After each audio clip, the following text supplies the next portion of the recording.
Colts need either a win or a tie to make the postseason. And to me, it's as simple as this. The Jaguars' worst record in the NFL at 2-14. Can you stop Jonathan Taylor on the ground? I'd expect him to get a heavy load of carries in week 18 of the season because the Colts also need this game. But the Jaguars did keep it close in week 10, losing 23-17. So I'm hoping against hope. I've got my fingers crossed.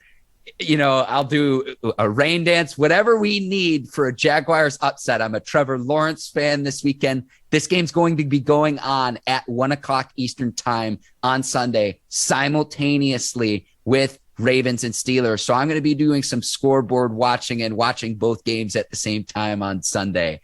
I can't wait. I just hope the Jaguars can give the Colts a fight on Sunday afternoon. Man, hell with the fight. I'm looking for this 3-14 record. I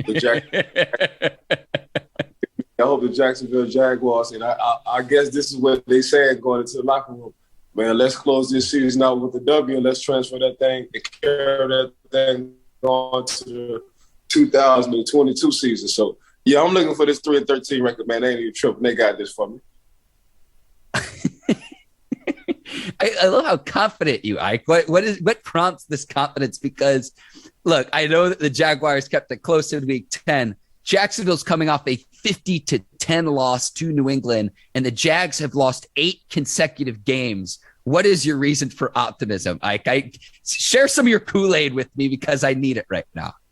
Because I'm looking at the Colts, and, yeah, they need it, but it's a lazy, yeah, we need this win. You know what I'm saying? It's not a Pittsburgh Steelers or Baltimore Ravens like we really need this win. You know what I'm saying? So it's like, okay, we can get in the postseason. But for the Pittsburgh Steelers and the Jacksonville Jaguars, it's like this is a must-win. This really ain't a must-win for the Colts. You know what I'm saying? And I'm looking at how Jacksonville played them last time. They played them fairly well. So I think they know what to do this time around, the second time around, going into Indy and playing the Colts. But at the same time, man, I just got faith. Jacksonville always pull out some BS, man. And the BS in a good way.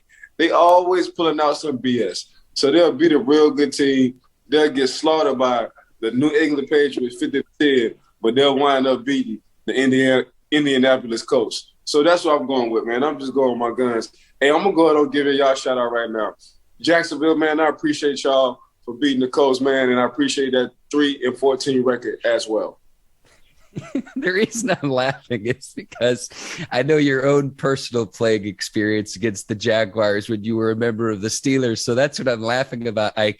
I think you're getting a little nostalgic on today's show. It's all good, man. They say you gotta talk that thing to existence. So that's exactly what I'm doing, Mark. Okay, so you're just for the record, you are predicting that the Jaguars will win. Manifest.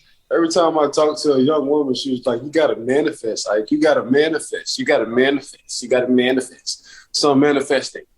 Mark, that's what I'm doing. I think the Colts take care of business, especially because a few weeks ago we were talking about, is Jonathan Taylor an MVP candidate? At this point, doesn't have the rushing total, and the Colts are just going to squeak into the playoffs. I don't see it. I do think the Colts will take care of business. I'll say this, though. And you say how Jacksonville can pull, a rabbit out of their hat if they will. They are playing at home. It's a weird place to play this late in the season where, other parts of the country, there's snow on the ground too. And it's like, it's 70 degrees today here in Florida. This is kind of weird. So the stage is set, Ike. And like you said, any given Sunday, as soon as you said that, I thought back to the conversation we had many moons ago, earlier in 2021, with agent Lee Steinberg, who was involved with the movie Any Given Sunday. So encourage any of our listeners and viewers to go back and listen to that conversation. Any Given Sunday, Ike. And man, that Jaguars, if they do go 3-14, how glorious it's going to be for the Steelers. Gotta manifest it, baby. Mark, you have to manifest.